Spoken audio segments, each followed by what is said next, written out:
और अहम खबर है, शेयर बाजार की शुरुआत बम्पर तेजी के साथ। एग्जिट पोल में मिली एनडीए को बढ़त और अरुणाचल प्रदेश में मिली भाजपा की जीत का यह असर है। एग्जिट पोल को दिए शेयर बाजार ने सलामी।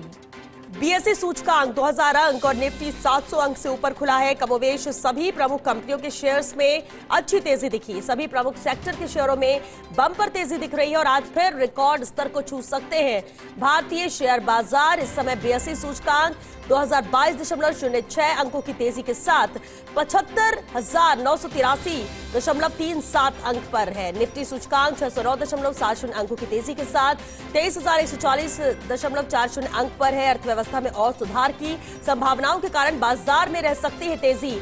वहीं 1 जून को जीएसटी संग्रहण के आंकड़े भी दे रहे हैं बाजार की तेजी को हवा। तेजी में निवेशकों को संभल कर निवेश करने की विशेषज्ञों ने भी सलाह दी है। और चलिए, एसोसिएट एडिटर विमल कोठारी जो हमारे साथ जुड़ चुके हैं। विमल, बेहद अहम है, कह सकते हैं कि जिस तरह से एग्जिट पोल आए, शेयर बाजार भी सलामी दे रहा है इतने बड़े उछाल के साथ। बिल्कुल श्वेता जी, ये जो अपेक्षित था, जैसे ही कल एग्जिट पोल के नतीजे आना शुरू हुआ था उसके बाद से ही कल ही ये अनुमान लगाया जाने लगा था कि स्टॉक मार्केट में कल जो शुरुआत होगी वो तेजी के साथ में होगी। और ये जो अनुमान था वो अनुमान आज सटीक भी लगा है। शेयर बाजार में 2000 अंकों से ज्यादा की बीएसई सूचकांक में तेजी है, करीब 700 अंकों के आसपास की निफ्टी में तेजी है।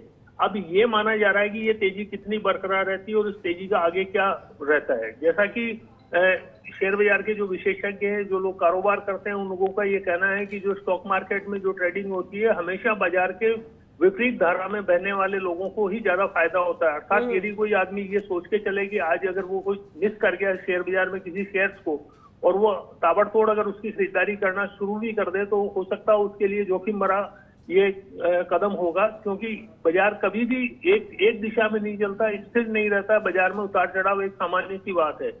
जहां तक जीएसटी कलेक्शंस की बात करें, जीएसटी कलेक्शंस जो मई के आंकड़े आए हैं वो बहुत अच्छे आंकड़े आए हैं। 1,72,739 करोड़ रुपए के आसपास का जीएसटी कलेक्शन देश का मई 24 में रहा है, जो पिछले साल की तुलना में 10% ज्यादा है। लेकिन यदि इसको अप्रैल 2024 के जीएसटी कलेक्शन आंकड़ों से तुलना की जाए तो ये कुछ कम है।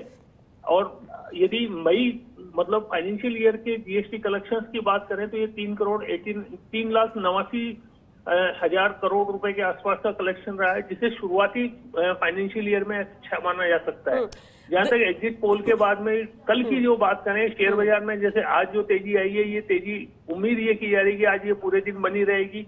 और इस तेजी में अब विदेशी संस्थागत निवेशक जो अब तक मार्केट में बिकवाली कर रहे थे उनका भी अब एक रोल होगा, क्योंकि जो रिटेल इन्वेस्टर्स हैं वो भी ये चाहते हैं कि अब वो बाजार के अंदर प्रवेश करें, बाजार के अंदर निवेश करें, नया निवेश करें। और जहां तक डोमेस्टिक फाइनेंशियल इंस्टीट्यूशंस अर्थात डीआईआई का सवाल है, वो लंबे समय से मार्केट के अंदर निवेश कर ही रहे हैं।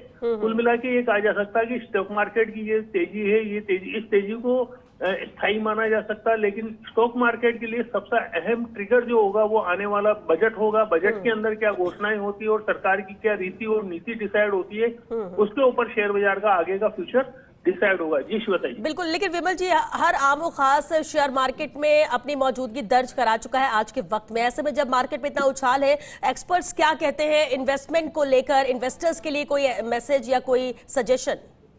देखिए, इन्वेस्टमेंट को लेकर के जो सजेशंस है वो बड़ा क्लियर है कि जो भी मजबूत फंडामेंटल वाली कंपनियां, उन मजबूत फंडामेंटल वाली कंपनियों को निवेशक को खुद चुनना पड़ेगा, किसी के कहने से अथवा किसी